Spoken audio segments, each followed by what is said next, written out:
In the days that followed, he and his partner concentrated on practical presentation rehearsal. On the final day of practice before the trimester ended, in the auditorium, Q assured the girl that she was prepared and only needed to repeat the training during the actual event. However, Alya wasn't as confident. Despite her strong performance at the student congress, she believed it was only because she was lost in her own thoughts. Plus, the audience for tomorrow would be even larger. Q didn't deny it and confirmed that the auditorium would be packed with people, but he stressed that this didn't change what she needed to do. She just had to focus on delivering her message. Still, the Russian girl doubted it would work, admitting that she came to this realization after watching Q speak at the Congress. She didn't think she had the same ability as him to engage the audience. Q was candid, saying he didn't know where his talent came from, but that much of it came from experience. On that note, he shared a tip with Alya to help break the ice and capture the audience's attention. After hearing this advice, Alya Kujo decided to give it a try. On the day of the presentation, Yuki suddenly showed up and commented that Masachika had a menacing expression. He responded that someone had tried to mock him, but that the mask of the provocateur would soon fall. Q also confirmed that Yuki was exactly like that and warned Alya not to be fooled. Yuki asked if the Russian girl was upset with her, but Alya said there was no reason to be, as it's normal for people to act differently in different situations. Alya then questioned if Yuki was sincere when she said she wanted them to remain friends, to which Yuki cynically answered, yes. Alya, however, expressed her hope that this was true, as Yuki had given her the opportunity to reflect on herself. After all, Yuki had challenged YC Joe wanted to become student council president, and Alya planned to have an answer for her the next day. The council spokesperson remarked that Alya's straightforward nature had finally surfaced, making her a fascinating individual. Q sarcastically commented that he was delighted they were still friends, to which his sister playfully replied that she also loved keeping her friendship with him. She then asked if Q was upset with her, but he believed that targeting an opponent's weaknesses was an obvious tactic. To sum up his feelings about his sister, it was like wanting to both scold your dog for trying to bite you but also teach it a lesson so it doesn't attempt it again. In this case, Yuki had taken a bite but missed her chance to fully sink her teeth in. Shortly after, Kenzaki entered, breaking the tension in the room, with Sarah and Masha eager to review one final detail for the next day. He asked about the speech order, recalling how last year's candidates had played Russian roulette to decide. In reality, it was rock, paper, scissors. Q didn't think rock, paper, scissors would work because it's easy to read your opponent. Yuki then suggested flipping a coin, and Masha offered to toss it. The rule was simple. If Alya guessed correctly, she could choose who would go first. If not, Yuki would decide. Without hesitation, the coin was tossed, and Yuki began to strategize. If she spoke first and made a strong impact, Alya would follow with the audience already off balance. If she spoke second, the first speaker might only receive polite applause, giving the audience time to think, which wasn't an option. Yuki wanted a complete, overwhelming victory, so she needed to speak first. On the other hand, it might be smart to let her brother go first since he was so skilled. She also noticed that he had gone out of his way to intimidate her, which was unlike him since he usually avoided attention. In any case, the coin landed in Masha's hand, and it was time for Alya to decide. Without a second thought, Alya called heads, but the coin came up tails, meaning Yuki got to choose who would speak first. Yuki wondered whether her brother's threat was genuine or just a distraction. It seemed like Masachika was trying to regain control after seeing Alya almost in tears from being humiliated. Knowing how emotionally fragile the Russian girl was, he was likely trying to protect her. With Alya still shaken by yesterday's broadcast, Yuki calculated that the pressure would become unbearable if Alya had to speak last, especially since Masachika's goal was probably to speak first and receive polite applause, giving the impression of a tie. With everything settled, Yuki chose to go first. The next day, during the closing ceremony, it was time for the student council presentations. President Kakitoya and the other council members made remarks about the trimester before summer break arrived. Finally, the presidential candidates took the stage. As previously decided, Yuki was the first to speak. The lights dimmed, and a spotlight illuminated the podium. Yuki asked if Ayano was ready, and her assistant confirmed she was. With that, Yuki stepped up, greeted the students, and introduced herself as a candidate for next year's student council president.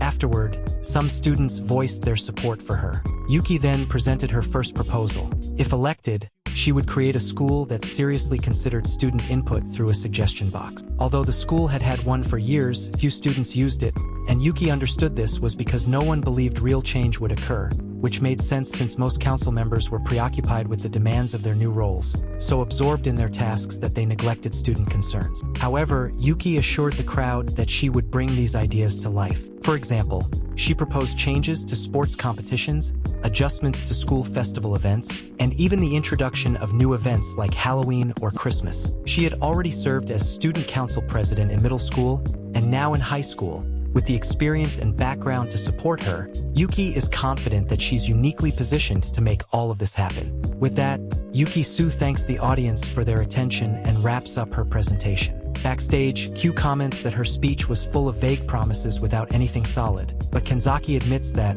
regardless, it was an impressive speech and Yuki is better than he could ever be. Masha asks if her sister is alright, and Yuki replies that she is but prefers to be left alone for now. Next up, Kimishima Ono takes the podium and introduces herself as Yuki's running mate. Outside of school, she works as Yuki-Su's personal assistant and considers her boss to be someone with incredible talent, impeccable behavior, and a deep sense of empathy and kindness. Behind the scenes, Q remarks that these girls are trying to secure victory before Alya even gets a chance to participate, but the Russian girl stays focused. He remembers that this part of the event is the student council leader's address, an ideal moment for Alya to introduce herself to the audience and allow them to get to know her.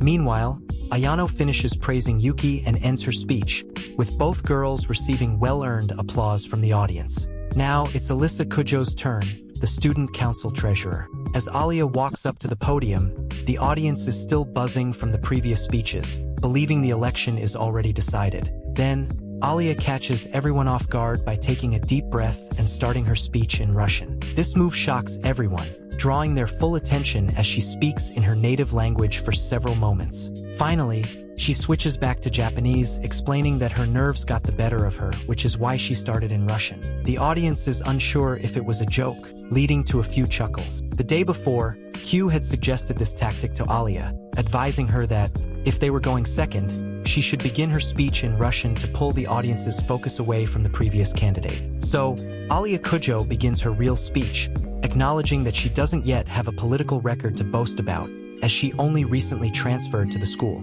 She also admits that she doesn't fully understand all the council's duties or face-to-face responsibilities, but she's not afraid to take them on because there's one thing she's certain of.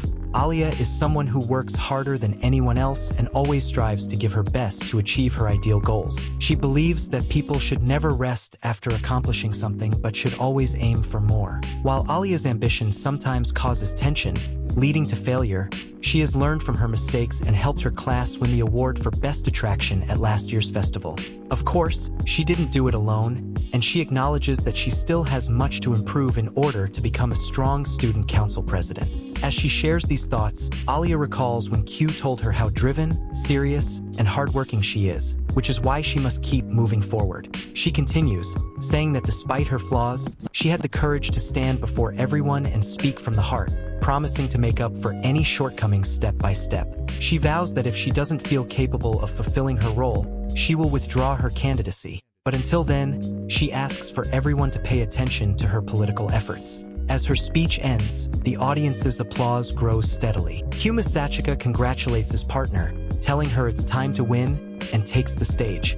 The first thing he does is announce that he was the one behind the scenes running things when Yuki was president. With this, he strikes a pose as the low-key protagonist working from the shadows, making the audience burst into laughter. As the atmosphere lightens, he confirms that he really was Yuki-Su's vice president and suspects that everyone is wondering why he isn't running with her again. The truth is, he let her go because the ideal student council president should be someone with the charisma to inspire others. As strange as Alya's speech may have seemed, Q insists it was both genuine and heartfelt, which is why he chose to support the Russian girl instead of Yuki. To further prove the growing support for Alya, Q announces that Taniyama and Nanoa will be joining the council as officers once Alya is president. Yes, former debate rivals will now be working together. With that, Q brings the two onto the stage, leaving the audience in disbelief. The four members of their team thank everyone for their support, receiving enthusiastic applause from the crowd. Q tells Alya that she is the one responsible for this accomplishment. After this, Taniyama declares that she and Alya are now even and reminds her that she won't be helping with the campaign anymore, unlike Nanawa, who says she will continue to support the new president, though she mispronounces Alya's name by mistake. Looking directly at her rival, the Russian girl reflects on how she will become president and won't be under Yuki's control anymore. On the other side, Yuki acknowledges her defeat in this round, though the overall battle isn't finished yet.